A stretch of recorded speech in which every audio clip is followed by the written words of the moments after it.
Yan, nandito tayo mga kasikap sa may Examinary Street. Pakanan, diretso yan sa ABCBN, yung building nila, may tower. So ito yung dulo ng Turnback Guideway. So unti-unti na silang nagpo-pull out dito sa baba. Tinatanggal na yung mga plastic barrier at saka yung mga bakod-bakod dyan. Sinimulan ko to, walang naniniwala sa paligid ko. Ano? Magandang umaga, Luzon, Visayas at Mindanao.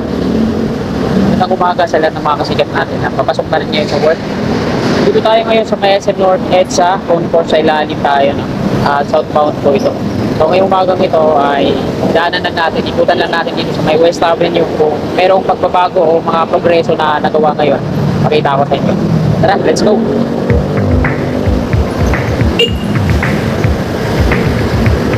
Ayan yung Unified Grand Central North EDSA Station sa kaliwa. Ayan naman yung viaduct ng Turnback Guideway mula doon sa northbound. Patawid dito sa papasok West Avenue. Ayan. Halos kompleto na yung ano. At dito ginawa nila ulit na one way. Ay two way. Sorry. Ay ginagawa sila sa kabila. Nag-install ng mga ano para dyan sa ano, platform. Isang span na lang naman to dito.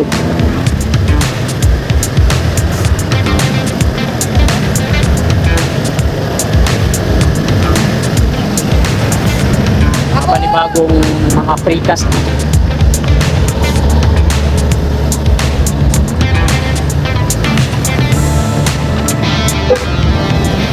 Ganito na yung pavement dito, bako-bako.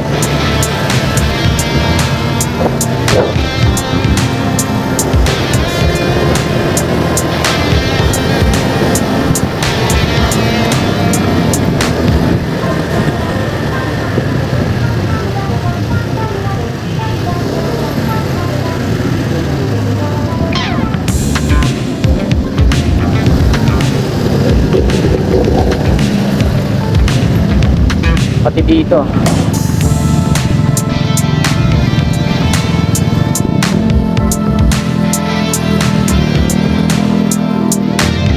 Yari ito.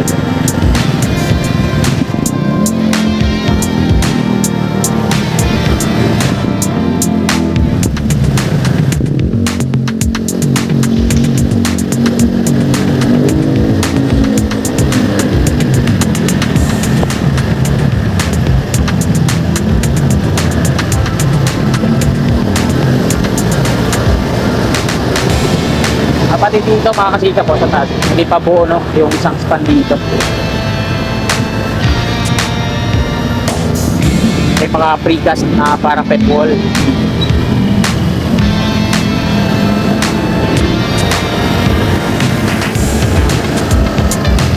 May pagi ng crane.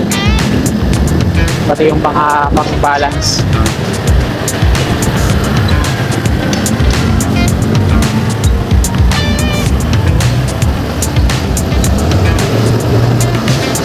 Ganda ng plaka. NPI.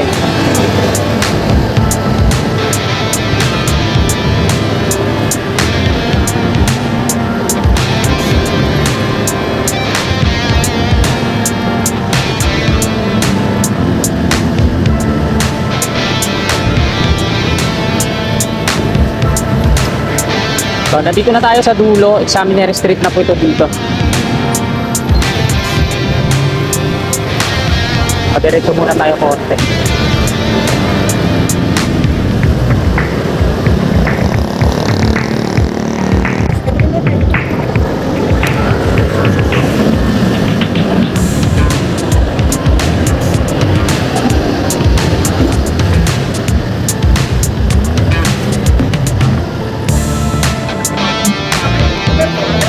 So yan yung dulo mga kababayan, no? Turnback Guideway.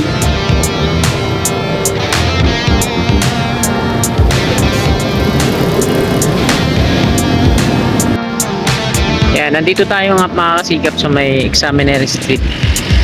Pakanan, diretso yan sa ABCBN, yung building nila, may tower. So ito yung dulo ng Turnback Guideway.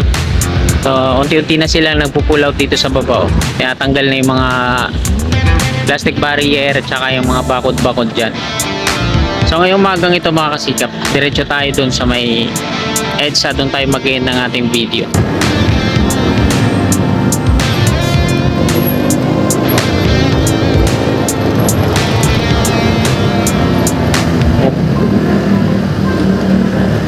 Ayan na yung mga bakod, pinupull out na nila dito, piniclear na yung lugar.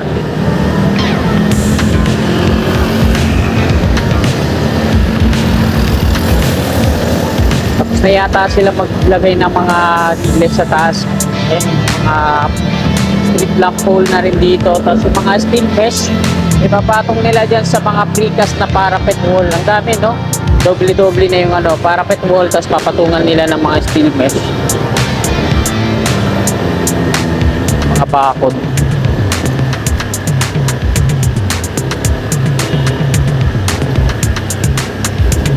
Ito ulit yung bahagi ng crane na tinanggal nila.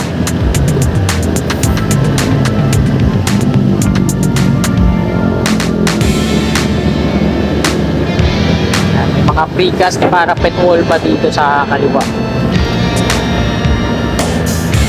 Steel bar.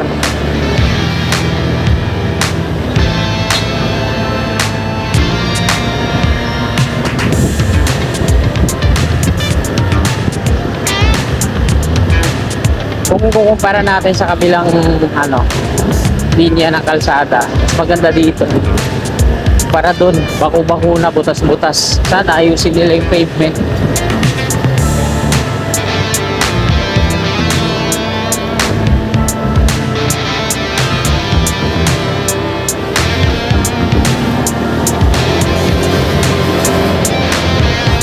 Ang ganda tingnan ng viaduct niya, no?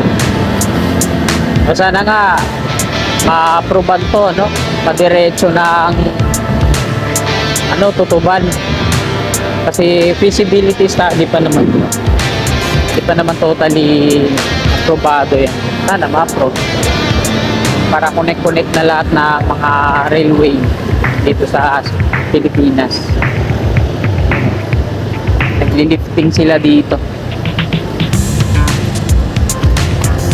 Pinarado ulit nila dito kasi nag-install sila sa taas ng mga I-beam para sa platform.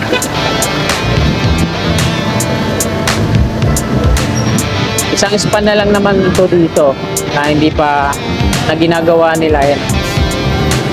Nagawa nila ng platform. Kaya pansamantala ginawa nilang two-way to dito. Kasi ikot lang naman yan patungo dun sa kanan.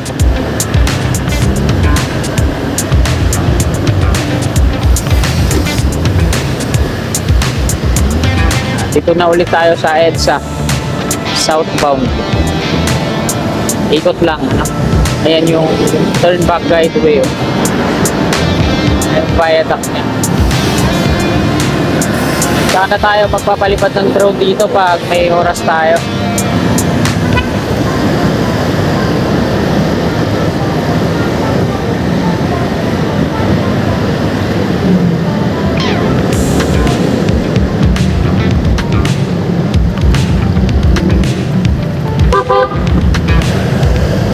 Ayan mga kasikap, hanggang dito na lang itong video nito. Maraming salamat. Medyo walang sawa. Tumpay nito po. God bless.